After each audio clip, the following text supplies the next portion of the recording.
नमस्कार। राधे राधे। हर हर महादेव। मैं आपका आचार्य देव।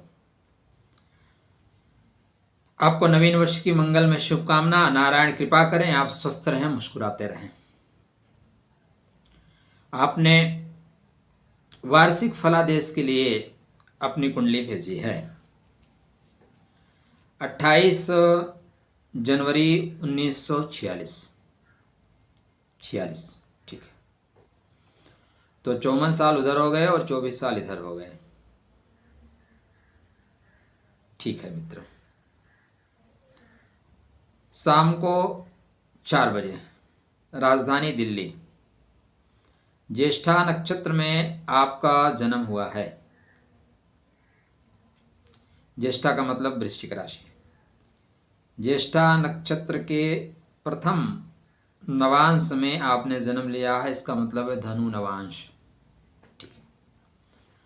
आपकी जो बर्थ चार्ट है वो मिथुन लगन की बनेगी और राशि जो बनेगी उसका नाम है वृश्चिक। तो मिथुन लग्न वृश्चिक राशि की आप जातिका हैं। आप आदरणीय हैं और एक तरह से सीनियर सिटीजन तो ऑलरेडी आप काफ़ी दिन से हो गए हैं, ठीक है ना। तो हमारे लिए आप आदरणीय हैं। 78 नियर अबाउट 78 वर्ष की आपकी उम्र हो गई है। परमात्मा आपको दीर्घ आयु करे। आपके लगन में मंगल शनि राहु बैठे हैं। जीवन यात्रा आपकी सरल नहीं रही है। आप का व्यक्तित्व अच्छा है, इसलिए अच्छा है कि गुरु आपके पंचम भाव में बैठे हुए हैं। गुरु ज्ञान के घर में बैठे हैं, गुरु प्रेम के घर में बैठे हैं। तो गुरु प्रेम देंगे, गुरु ज्ञान देंगे, लेकिन पूरा साथ नहीं मिलेगा लोगों का। आपके लगन के स्वामी अष्टम भाव में बैठे हुए हैं और नक्षत्र वाइज देखें तो उत्तर आषाढ़ा नक्षत्र बैठे हैं। सूर्य नारायण के नक्षत्र में सूर्य नारायण के साथ बैठे हैं। सूर्य नारायण 14 डिग्री के हैं, बुध महाराज 5 डिग्री के हैं। ठीक है। मंगल शनि राहु ये तीन आपके बर्थ चार्ट पे सिर पे बैठे हुए हैं। अपने लोग ही तकलीफ दे रहे हैं, गैरों की जरूरत नहीं है। लाभ का स्वामी मंगल लगन में बैठा हुआ है। बड़े लोग, अपने बड़े लोग।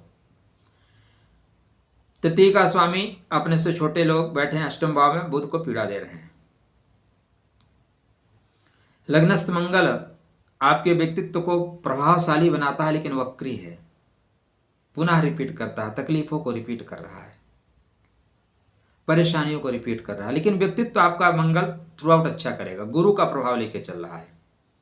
बोलता है एक बार में काम को ठीक नहीं होने देंगे, लेकिन काम ठीक करेंगे, काम को ठीक करके देंगे आपको। रिपीट कई बार रिपीट करना पड़ता है। तो सामंजस्य बना के ही आप चल रहे हैं। ठीक। शनि और राहु श्रापित दोष। शनि भी पुनर्वसु नक्षत्र में है। फिर से काम करवा रहे हैं। एक बार काम नहीं, फिर से दोबारा करवा रहे हैं। तो शनि और मंगल दोनों आपसे दोबारा काम करा रहे हैं। ठीक है। राहु महाराज यहाँ पे बर्थ चार्ट में मंगल और शनि दोनों को पीड़ा दे रहे हैं। तो आपके अपने छोटे और अपने बड़े दोनों पीड़ा देंगे। जो सहयोगी, जिनको समझा जाता है कि ये सहयोगी हैं, वो भी दरअसल उनको जब तक सहयोग मिले, उनको जब तक आप पैसा दे सकते हैं, उनको जब तक लाभ दे सकते हैं, वो लोग आपका सहयोग करेंगे। आपको लाभ नहीं देंगे, आपसे बना के रखेंगे सिर्फ पैसे के लिए।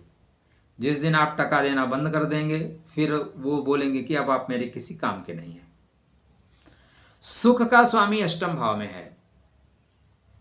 किसके साथ है?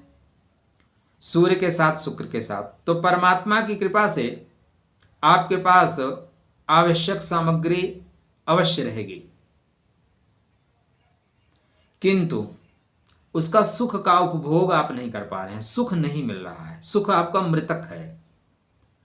सब कुछ होने के बावजूद जिनसे सुख मिलता है वो सुख दे ही नहीं, वो है ही नहीं, वो साथ में नहीं रह रहे हैं जिनसे सुख मिल सकता है। यह एक बड़ी परेशानी है।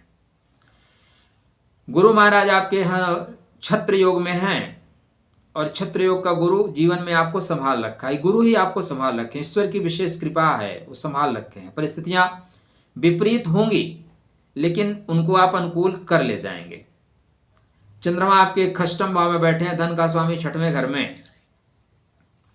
जिसको दे दोगे वापस करने की कोशिश नहीं करेगा। आप ज्येष्ठा में हैं तो आपके कंधे मजबूत हैं, आप बड़े हैं इसलिए कि लोगों की परेशानी में आप खड़े हैं। तुमने बुलाया और हम चले आए, तो आपको कोई बुलाएगा प्रेम से तो आप ना नहीं कर पाएंगे, आप जाएंगे ही, आप जाने के लिए बने ही हैं, आप चले जाएंगे, आओ इनकी हेल्प करके आते हैं। इस तरह की चीजें आपके बर्थ चार्ट पे हैं। धन किसी को ज्यादा, जिसको भी अब 78 वर्ष की उम्र में मैं आपसे क्या बोलूं कि धन किसी को ज्यादा नहीं देना है, लेकिन जिसको भी आप दोगे वो वापस नहीं करेगा, इसलिए मत दीजिएगा। उतने दीजिए जितना ना लौटने पे तकलीफ ना हो। 7th हाउस में केतु पूरा सुख नहीं देते जीवन साथी का। जब तक साथ में थे ठीक है, प्रेम उन्होंने किया लेकिन कुछ बातें उनकी भी चुभती रही हैं। केतु यहां मूल नक्षत्र के हैं, इसलिए साथ थोड़ा लंबा जरूर दिया है उन्होंने।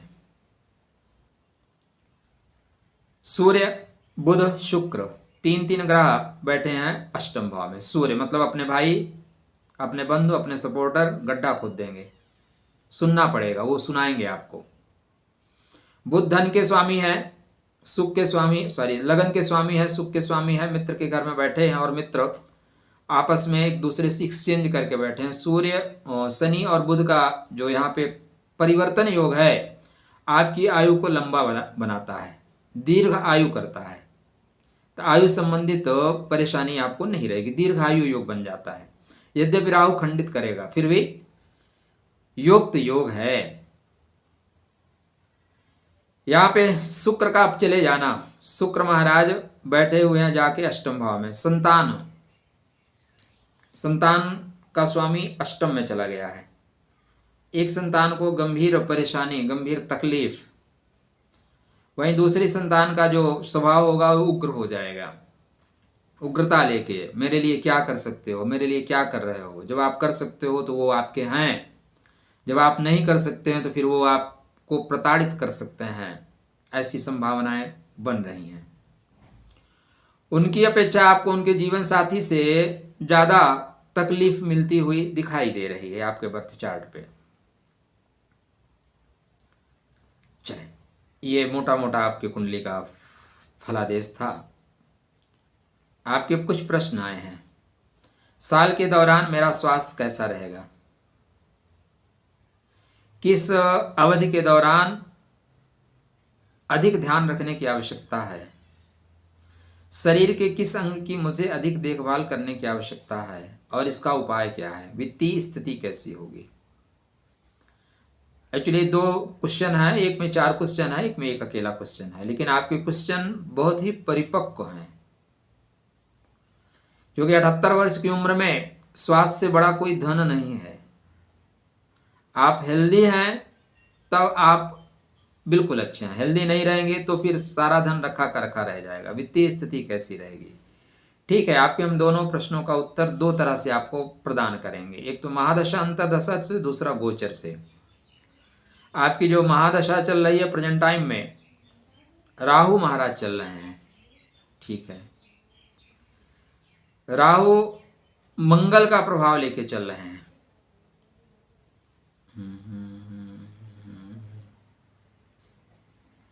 राहु, हाँ जी, मंगल का प्रभाव लेके चल रहे हैं और मंगल आपकी कुंडली में खष्टेश हैं, तो आप स्वास्थ्य संबंधी परेशानी झेल रहे हैं। स्वास्थ्य आपका ठीक है, एक वर्ड होता है ठीक होता है, एक वर्ड होता है बहुत अनुकूल है, तो बहुत अनुकूल नहीं है।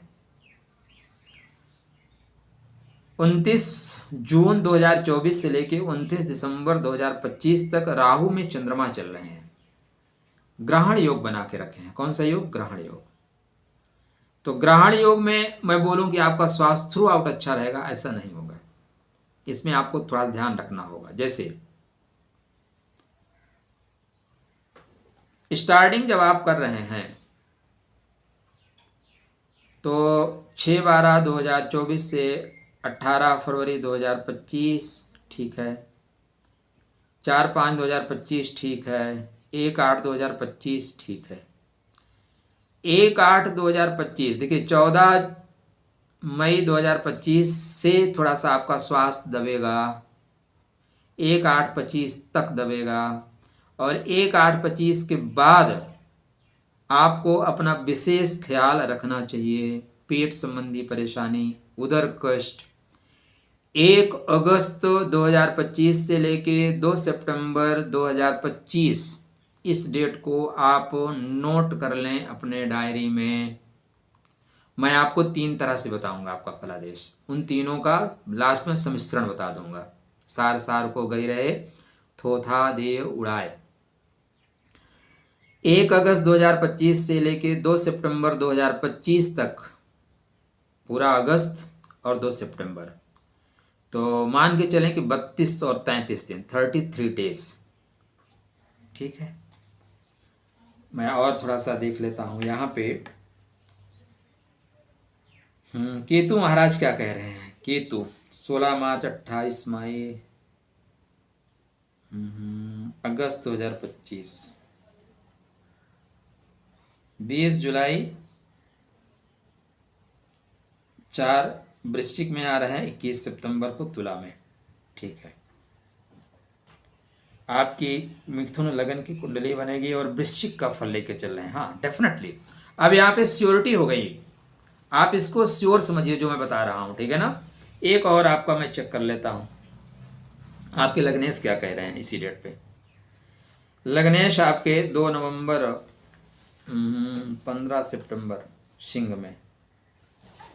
ठीक है। लग्नेश आपको बचा रहे हैं, मतलब ये जो परेशानी है लगभग 66 to 72% प्रॉब्लम आपको आएगी। 66 से 72% परेशानी रहेगी, मतलब यह जो परेशानी है वो आपको मिलेगी, ऐसा कह सकते हैं। क्या परेशानी मिलेगी? आपको हृदय संबंधित कष्ट मिलेगा।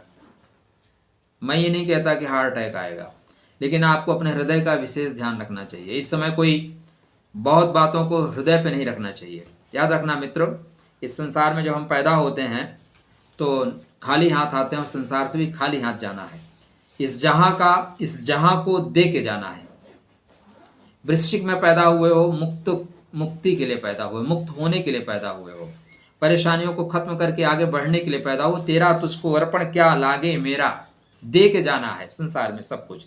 इसलिए लोग अभी भी आपसे डिमांड करेंगे। इस बीच में हो सकता है किसी की डिमांड बढ़ जाए। अपने लोग, गैरों से कभी तकलीफ नहीं होती, तकलीफ तो सदैव अपनों से होती है। संसार में कितने लोगों का एक्सीडेंट होता है, कितने लोग रोज काल के गाल में समा जाते हैं, और हम अपने घर में पार्टी मनाते हैं क्योंकि उनसे हमारा संबंध नहीं है। इसलिए उनके क्रियाकलाप हमें दुख और सुख नहीं देते, लेकिन हमारे अपने अगर कुछ बोल दें तो हमें दुख लगता है, क्योंकि सुख और दुख अपनों से ही मिलता है।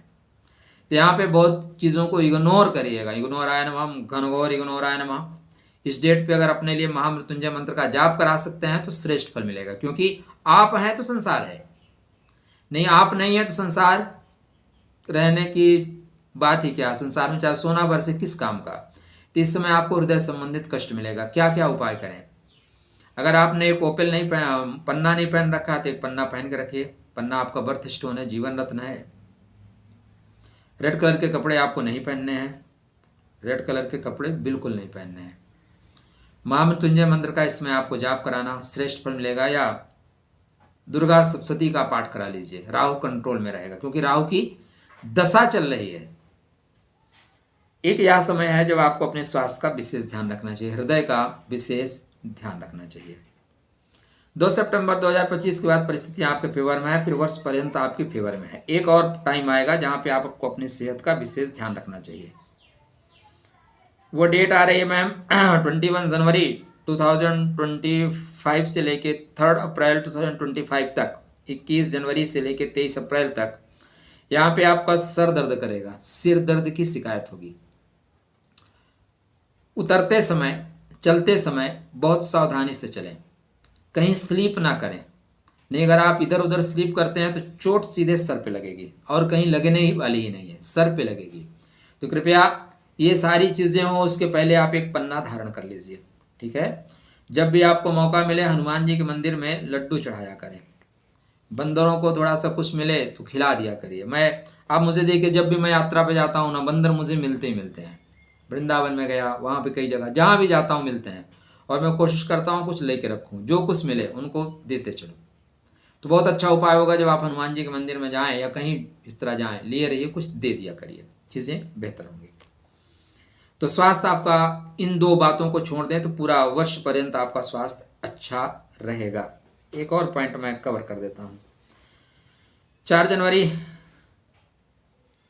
धनु में, 24 जनवरी मकर में, 11 फरवरी कुंभ में, 27 फरवरी मीन में, 7 मई मेष में, 23 अप्रैल वृषभ में। 23 अप्रैल से 6 जून तक थोड़ा सा स्वास्थ्य आपका उथल पुथल रहेगा, थोड़ा सा, ज़्यादा नहीं, ठीक ही रहेगा, लेकिन थोड़ा संभल के चलने से अच्छा है। रोग प्रतिरोधक क्षमता कम अच्छी रहेगी। 24 अक्टूबर से 23 नवंबर तक भी थोड़ा स्वास्थ्य दबेगा। बकाया स्वास्थ्य तो एक ही टाइम आ रहा है जहाँ पे मैं आपको स्वास्थ्य के लिए जागृत कर रहा हूँ, वो डेट आ रही है। पुनः रिपीट करता हूँ, 1 अगस्त 2025 से 2 सितंबर 2025 तक। ठीक, अब आपकी वित्तीय स्थिति कैसे रहने वाली है, ठीक है, वो बता देता हूँ। वित्तीय स्थिति आपकी ठीक रहेगी, सिर्फ 2 समय का ध्यान रखिएगा। 23 मई से लेके 7 जून तक किसी को पैसा मत दीजिएगा। जिसको पैसा दोगे वो पैसा वापस नहीं करेगा। वैसे आपके बर्थ चार्ट पे राहु चंद्रमा की युति बन रही है। मैं वर्ष पर्यंत बोलूँगा कि किसी को ज़्यादा धन मत दीजिएगा। जिसको आप दोगे वो लौटाने वाला नहीं है, वो लेके डूब जाएगा। बोलेगा क्या ज़रूरत, क्या इनको क्या ज़रूरत, ऐसे बोलेंगे, अरे आपको क्या ज़रूरत है, मुझे ही दे दो। ठीक है, तो यहाँ पे ध्यान रखिएगा मैम। और उसके बाद 3 अक्टूबर से लेकर 24 अक्टूबर तक ध्यान रखिएगा, शेष आर्थिक स्थिति आपकी ठीक रहेगी। ठीक है, 29 मार्च 2025 शनि की ढैया से आपको मुक्ति मिल रही है।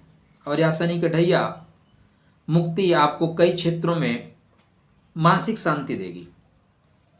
आपके जो संतान पक्ष दबाव में है वो भी थोड़ा सा आराम मिलेगा, उनसे भी थोड़ा रिलैक्स मिलेगा। वो आपको सुख दें या ना दें, तकलीफ नहीं देंगे, दुख नहीं देंगे। वो सुख देते हैं नहीं देते हैं, लेकिन तकलीफ नहीं देंगे। मुझे आशा नहीं, पूर्ण विश्वास है कि आपने राहु की शांति करा रखी होगी। वर्तमान में एक बुध के रत्न पहने, पन्ना पहन के रखें, और बीच में जब भी मौका मिलता है तो मैं आपको ये कहूँगा कि आप रोगान से ईशान का जाप करा लें। जनवरी में ही गुप्त नवरात्रि पड़ रही है, इसी गुप्त नवरात्रि पर करा लीजिए। रोगान शेषान पांस तुष्टा रुष्टा तु कामान शकलान विष्टान, 32,000 का जाप कराइए, 3200 बार इसका हवन कराइएगा। गुरिच और काली मिर्च से आपका स्वास्थ्य थ्रू आउट अच्छा रहेगा। शत्रु आपके ऊपर हावी नहीं होने पाएंगे। और क्या बताएं, आपके 2 ही प्रश्न हैं और इस उम्र में और प्रश्न बनते भी नहीं। ठीक है ना, जिस पायदान पे आप खड़े हैं, इस पायदान पे सिर्फ 2 ही प्रश्न बनते हैं। एक और आवश्यक चीजें, आप अपने डाइनिंग हॉल में जहां आप बैठते हैं या पूजा स्थल पे एक उदित होते हुए सूर्य नारायण की प्रतिमा लगाएं। आते हैं वो गोलाकार बने हुए, ब्रास में, पीतल में, तांबे में। सूर्य महाराज को जब भी आपको मौका मिले अर्घ्य जरूर दिया करिए। प्रातःकाल अर्घ्य देना सर्वोत्कृष्ट रहता है, किंतु अगर आप 8 बजे जगते हैं, 9 बजे जगते हैं, मैं आपसे ये अपेक्षा बिल्कुल नहीं करूंगा कि आप 8, 7 बजे, 5 बजे जग के नहा के, बिल्कुल मत नहाइएगा। आराम से जगिए 7-8 बजे। नहाना 2 ना लगा है, 1 हा लगा है। नहाना उतना जरूरी नहीं। अगर नहाने से ही मुक्ति मिलती तो मगरमच्छ को, मछलियों को, समुद्र में रहने वाले सारे जीवों को मुक्ति मिल जाती। मन शुद्ध होना चाहिए। तन कितना भी साफ कर लो अशुद्ध ही रहेगा, गंदगी तो पेट में रहेगी ही रहेगी, कितना भी आप साफ कर लें। तो मन शुद्ध होना चाहिए। जब भी आप दें, नहाना जरूरी नहीं है। आप कपड़े थोड़े साफ सुथरे पहन के गंगा जल अपने ऊपर छिड़क के, ओम पवित्रा वा पवित्रो वा सर्वावस्थाम गतो पिबा स्मृत पुंडरीकाच सा वाहे आव्यांतरम शुचि, बाहर भी पवित्र हो जाए, अंदर भी पवित्र हो जाए। ऐसा करके आप सूर्य नारायण को अर्घ्य जरूर दिया करिए, जल जरूर दिया करिए। ठीक है, और कठिन से कठिन परिस्थितियों को भी झेल जाने की अद्भुत क्षमता है आपके अंदर। ओम विघ्नोराय नमः, ओम घनघोर इग्नोराय नमः। ये जो परेशानियां हैं, वक्त है, ये कट जाएगा। अब तो ढैया से आप मुक्त हो रहे हैं, और ढैया से मुक्ति जीवन के कई क्षेत्रों में आपको रिलैक्स देगी। आर्थिक स्थिति बनी रहेगी। पन्ना पहनने के बाद चीज़ें बेहतर होंगी, तो पन्ना कृपया पहन लीजिएगा। हमारी अनंत शुभकामनाएं कि आप खुश रहें, स्वस्थ रहें, मुस्कुराते रहें। और आप प्रयागराज तो नहीं आ सकते, अगर आप प्रयागराज आते तो बिल्कुल आपको गंगा स्नान करवाते, फिर भी आपके लिए डुबकी लगाई जाएगी। खुश रहें, स्वस्थ रहें, मुस्कुराते रहें, माता रानी की कृपा प्राप्त करें, सब कुछ मंगलमय हो, परमात्मा आपको आयुष्य प्रदान करें और स्वास्थ्य प्रदान करें। ये हमारी मंगलमय शुभकामना। राधे राधे, जय श्री कृष्ण।